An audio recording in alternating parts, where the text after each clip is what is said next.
le premier point, c'est qu'on vit dans des sociétés toxico-dépendantes à la croissance et de cette dépendance technique à l'économie, au capitalisme et donc à la croissance.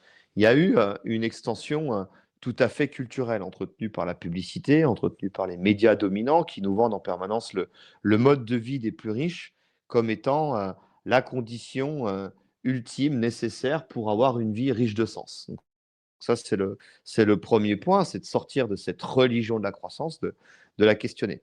Elle est nécessaire pour deux raisons principales. La première, c'est qu'une croissance infinie dans un monde fini, c'est pas possible.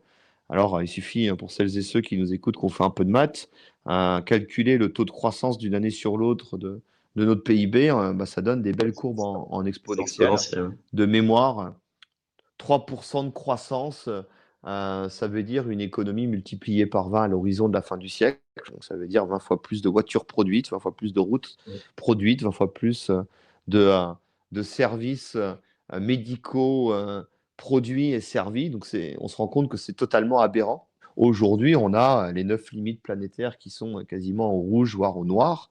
On a un certain nombre de seuils écologiques, de seuils de réversibilité qui sont dépassés. On a un tirage sur un certain nombre de ressources qui deviennent sous tension, en particulier les énergies fossiles dont on dépend à 80%. Et donc, ce slogan « une croissance infinie dans un monde fini », c'est pas uniquement, c'est plus uniquement une alerte, c'est quelque chose qui est en train d'imprégner totalement nos sociétés et qui crée des tensions extrêmement violentes.